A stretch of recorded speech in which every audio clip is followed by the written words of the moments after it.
Hey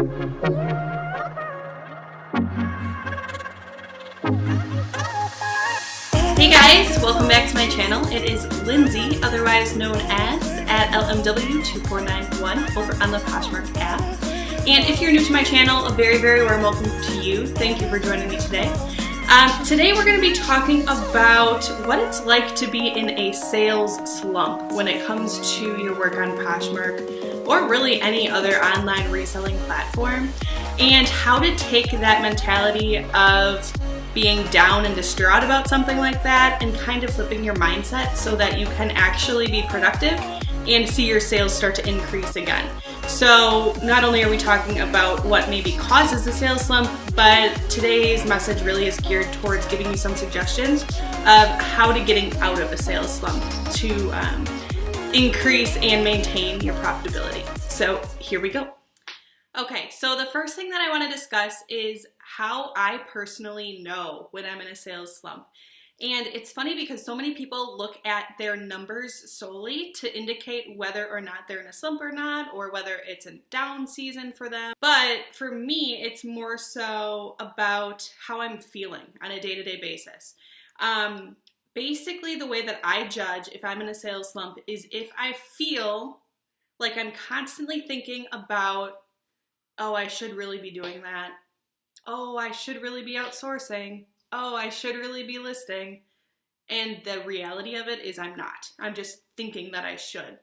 And when I maintain that same mentality over a period of like 3-4 days, maybe even a week, I know that I'm in a rut or a slump of some sort, because all that's happening is I'm thinking about what I should be doing, but I'm not actually doing it.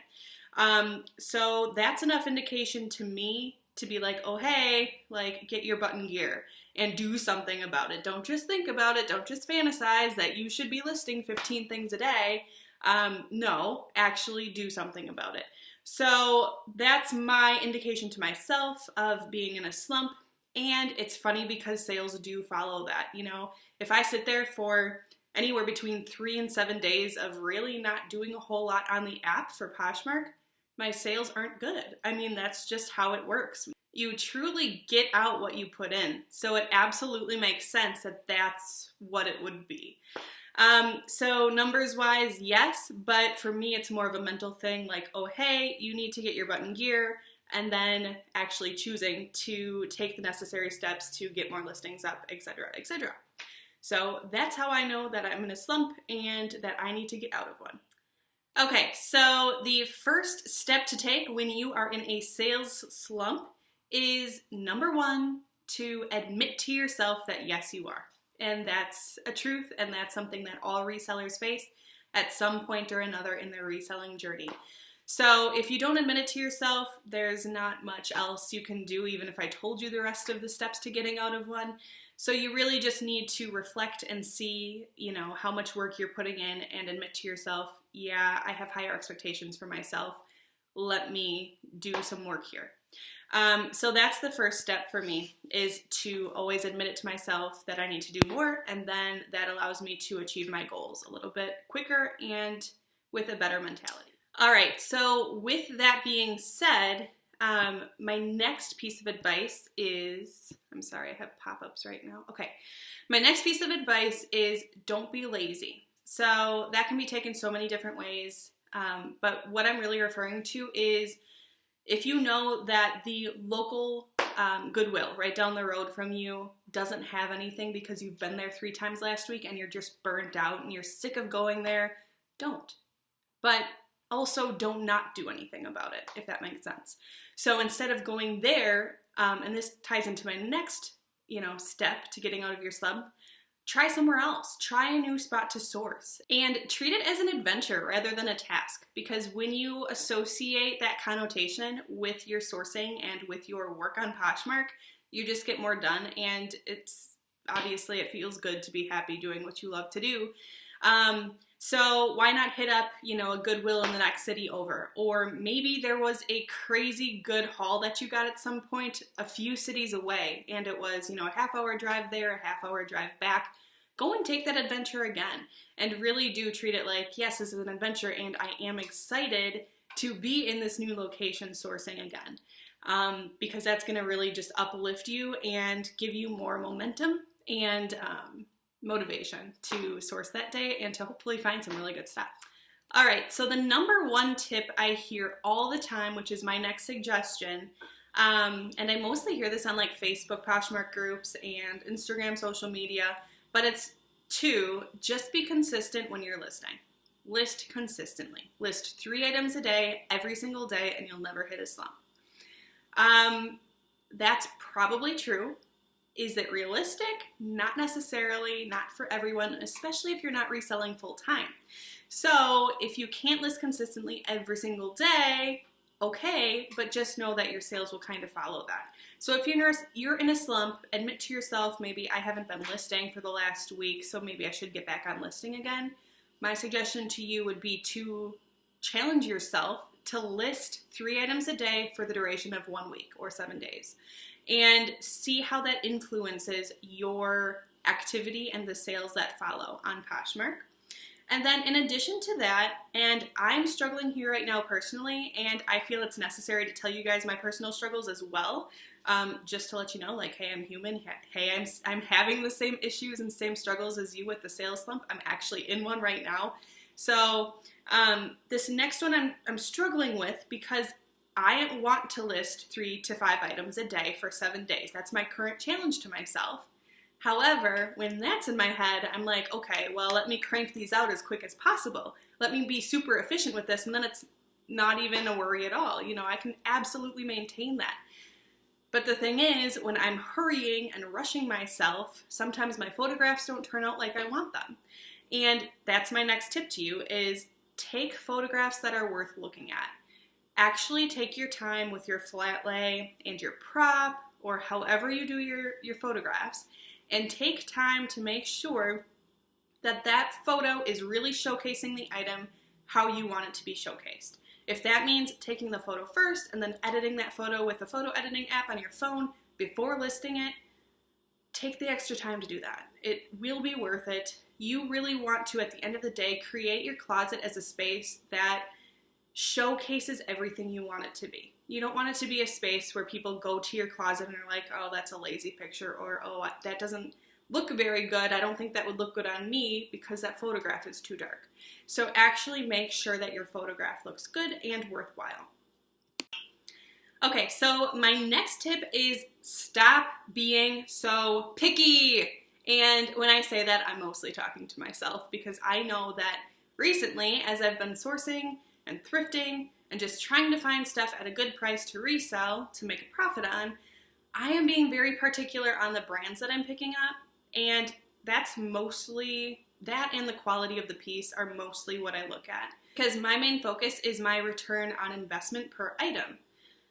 But I don't have to be this picky, and especially when you're in a sales slump, I would encourage you not to be. And that sounds a little bit iffy because I'm not really telling you like, hey, go buy the entire store if everything's $2. No.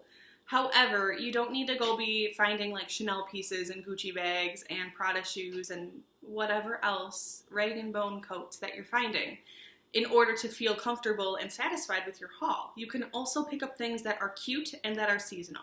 So my main focus right now in the slump that I'm in is to, instead of source for designer items or higher end brands, because I have enough of those in my closet, let's be honest, I'm sourcing more for seasonal items, especially because fall is coming, and I know just based on my analytics alone and my personal stats that I make a lot of sales in fall on items that are trending during fall. So there's some stuff that you like really can't go wrong with if you can buy it at the right price, including boots, booties, leggings, sweatshirts, ponchos, hoodies, sweaters, scarves for fall.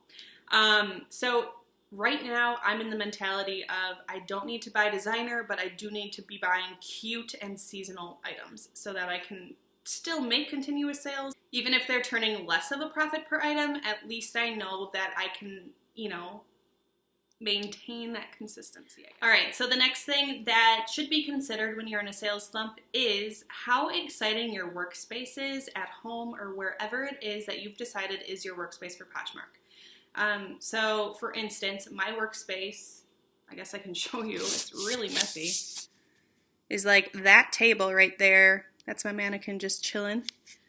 And basically right now it's the space behind the couch. So you see my little like faux marble board down there and my rug that's rolled up and my studio light.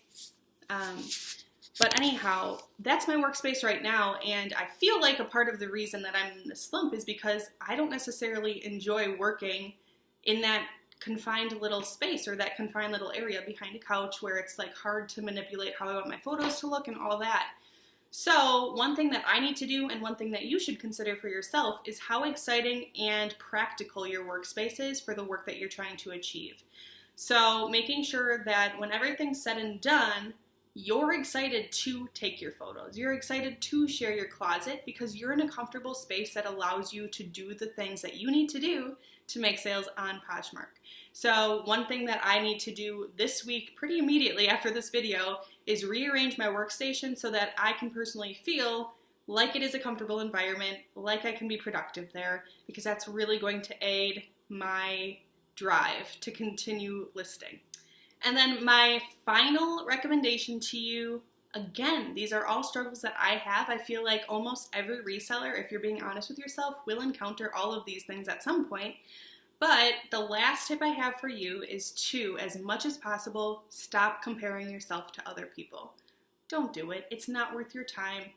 My favorite phrase lately is comparison is the thief of joy, and good Lord if that isn't the truth. So don't be looking at this closet that's got 800,000 followers and looks like they're making crazy amounts of sales on all these designer bags. It's not worth it. It's not worth your time. Sure, that's what they're doing, but you don't know how much they bought that for. You don't know how much time they're putting in. Heck, you don't even know how many employees they have working for them if they're doing it that large. You know what I mean? So stop comparing yourself to other people and just focus on you. Focus on what makes you tick. Set personal goals for yourself and focus on those, because really at the end of the day, who are you doing it for? It's not for them, it's for you. So focus on you, don't focus on other people. Absolutely learn from other people and be open and have an open heart and an open mind to maybe reevaluating some things or strategies within your closet, but stop comparing yourself in a way that diminishes your own work, because you know just as well as anyone else how hard this job is and how much work you actually need to put in up front to get the results out. So stay positive, stop comparing, you're doing great. All right, so I'm just gonna leave you with this, and it's cliche, but it works, and especially for this topic more than any of the other ones I've talked about thus far, is Poshmark doesn't work unless you do. Let me say that again, because it resonates so much with me. Poshmark does not work unless you do. Meaning you need to put in the work first. You need to admit to yourself, yeah, I'm in a slump, or yeah, I can do better because I have been, or I have been able to. And then just going through a couple different strategies and figuring out where you can revamp some of the mindsets that you have surrounding your work, or some of the things that you're doing on a day-to-day basis, and making sure that those can be more consistent. And then finally just being happy about the work that you're doing, and doing it with love and doing it with excitement, and not comparing yourself to other people, because at the end of the day, it's not worth it. You're doing this for you. Make it your business, make it your own your work, and you'll succeed. Thank you guys as always for joining me today. I hope that this helped you understand how to get out of your sales slump, if you will. And if you haven't already, go ahead and like this video if you like this type of content that I've been putting out, and go ahead and subscribe to my channel if this is something that you're interested in seeing more of, or videos like. Yeah, I love all my subs. Anyway, thanks for joining me as always, and